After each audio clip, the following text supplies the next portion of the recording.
Hello, this week on Regional Contact, Indian handicraft in Maniwaki, a salute to autumn, and Christmas is just 3 months away. And so, probably many of your children are wondering just what Santa Claus is up to at his workshop. Well, believe it or not, the North Pole is less than a 3-hour car ride from Ottawa, so we sent Bruce Page and cameraman Jim Wright along to give your children an idea of what it's like at the workshop at this time of year.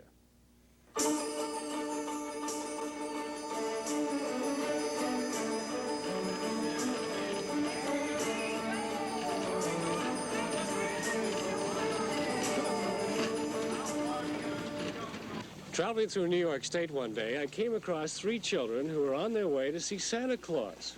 So I decided to join them to see if we really could find that jolly old man. Let's go see if we can find him.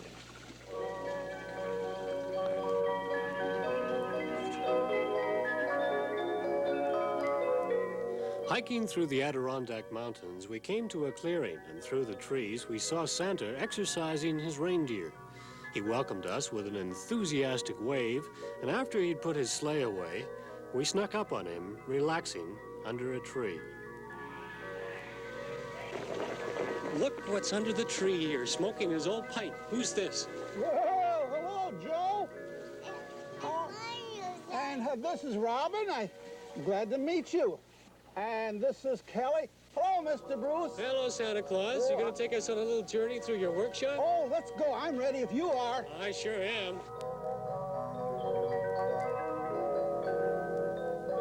Santa's grand tour began with a visit to his hat and stocking warehouse, where helpers were already busily preparing for Christmas Eve. Oh, there's the hats. I got a hat for Joe. There's one for Joe. Boy. Here, and one for Robin. Boy. And let's see, one for Kelly. Boy. There. Boy, now it's reindeer time. Come on.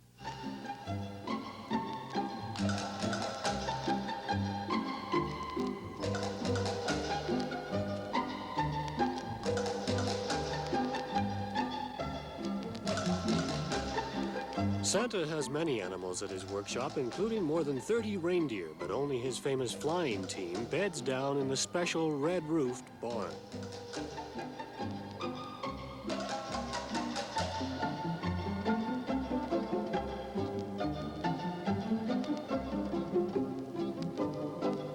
Oh, look, there's my harnesses, and there's Dancers and Prancers and Comets. Oh, Blitzen, Downer, and Dasher.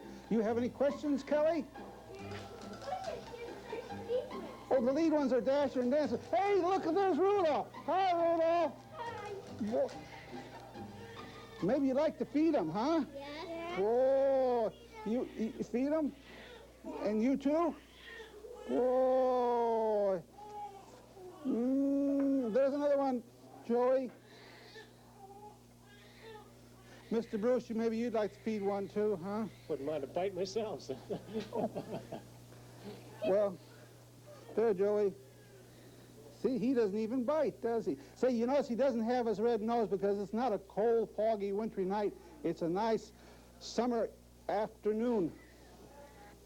Is he? Gee, he's eating it all, too, Bruce. Did you notice him? He must be hungry. There must be, Santa. There. Can I have one, please? Oh, okay.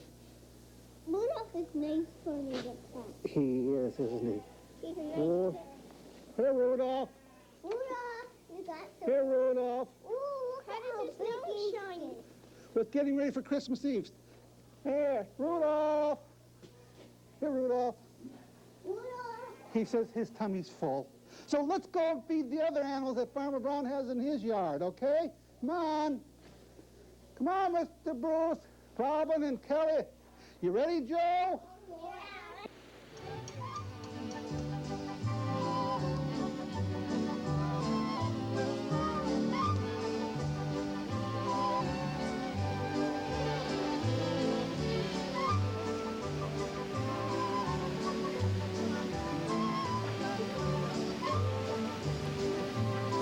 We were lucky to have spent a whole morning with Santa, but as the day progressed, we realized we weren't the only people who wanted to see him at his North Pole, New York State hideaway. So while we made friends with his pets, he dashed off to welcome the others.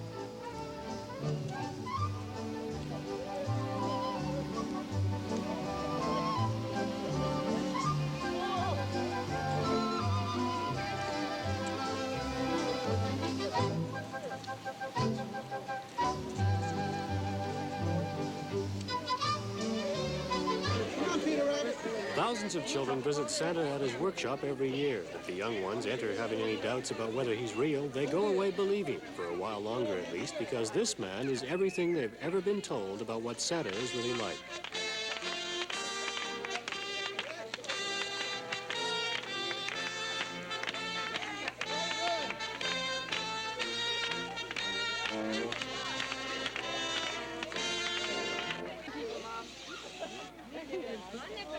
Christ is first in Christmas, the birth of the baby in a manger. And out of the birth of the gift of the Christ child to the world, Santa became a true part of the tradition, because many years ago, approximately 550 years ago, through St. Nicholas, he gave gifts and of food and clothing and toys to the poor boys and girls who had no fathers and mothers. And so he started the tradition of Santa Claus. And as long as there is a grandfather and a grandmother, moms and dads and children, there will always be a Christmas. There will always be those who say there isn't a Santa Claus and try to destroy him. But he's just as much a part of tradition because he's a part of love. It was a full day for my three little traveling compatriots, and as afternoon shadows began to fall, they wanted to put in their Christmas children. requests. All right, Joe, come on. And lollipop. Oh, all right, I'll get you one. Come on. Boy, Kelly, hi. Would you stand up here for me, please? My goodness. And you come on over next to me here. Goodness gracious. By the way, what do you want for Christmas? A toy boat. A toy boat. And what do you want, Joe? Dump truck and Dump- a bicycle. Dump truck and a bicycle. And how about you, Kelly? Jimmy Summers. Jimmy Summers. Oh, is that a dolly? No, it's a Barbie doll. Oh, a Barbie doll. And boy, I'm glad that we were able to visit my workshop and all my helpers. I'll see you for supper tonight. And oh, bedtime stories too. Bye. Bye. See you tonight. Yeah. What is quick? Please blow that out for me, will you? Thank you.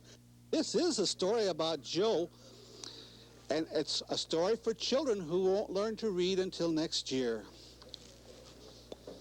Once there was a little boy named Joe who was very fond of a person named Santa Claus. Is that you, Joe? Yeah. Yeah, well, I'm glad I met you, Joe.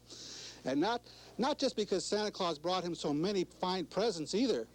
Joe thought Santa was a fine fellow because he brought presents for everyone.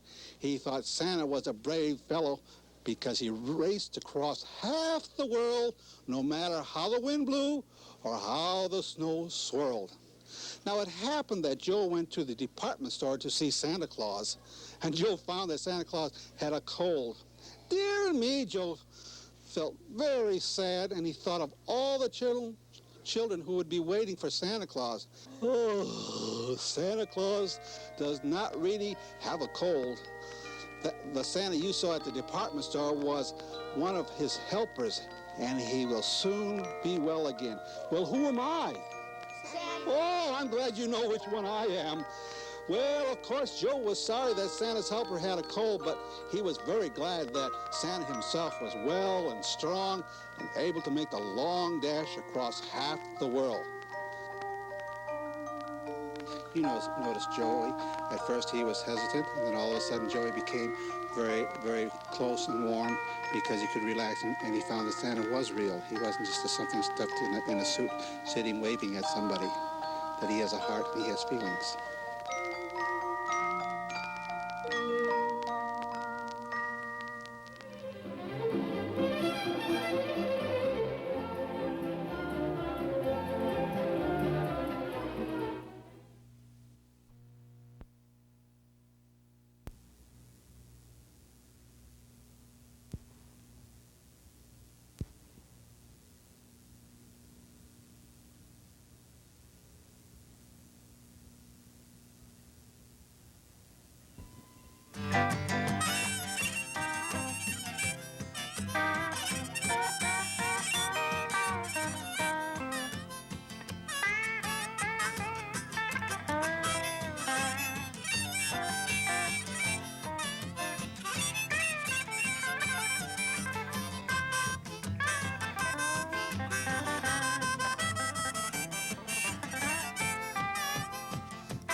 Railroading continues to capture the imagination of young and old alike. Last Sunday, a group of Ottawa railway buffs calling themselves the Bytown Railway Society chartered a train to Napanee and back.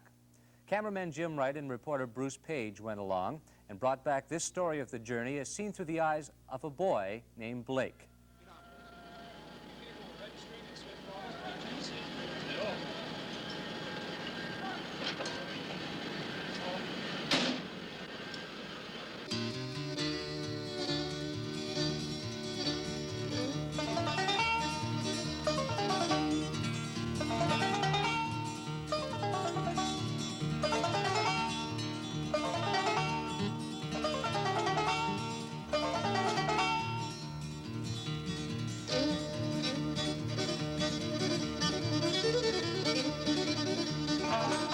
There were more than 200 on board, men, women, and children, with one thing in common, a love for railroading.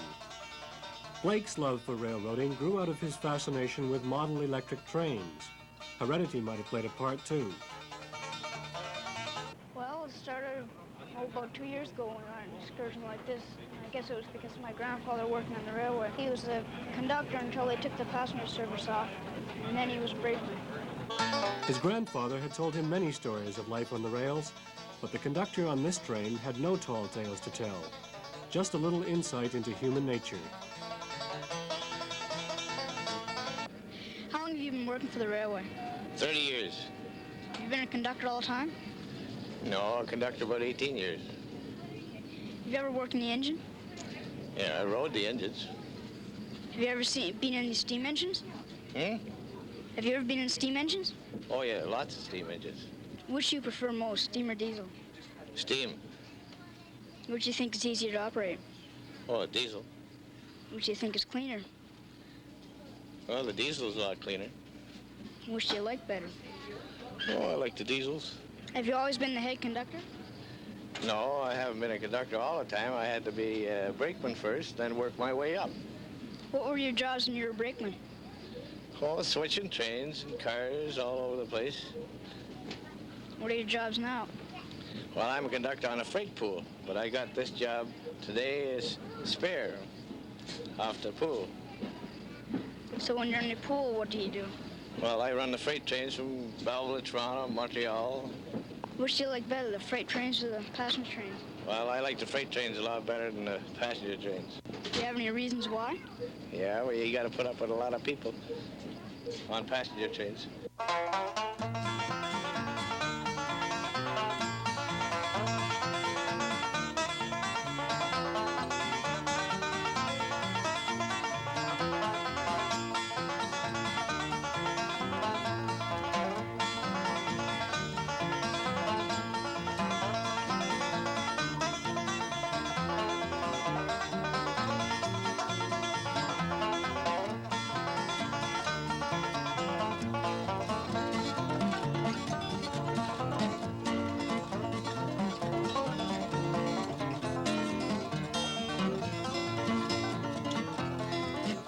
A lot of folklore has grown up over the years about railroading, and Blake seems to know it all. The legends usually center around the engineer, and for now at least, Blake sees himself becoming a modern Casey Jones, speeding down the track, with one hand on the brake and the other on the whistle. He'll have to wait a few years to fill that role, but today Blake's in for a surprise. The train made several stops on the road to Napanee, and at one of them, the engineer of old 6537 recognized that faraway look in his eye. "Come on up, kid," he said, "and let's talk about it."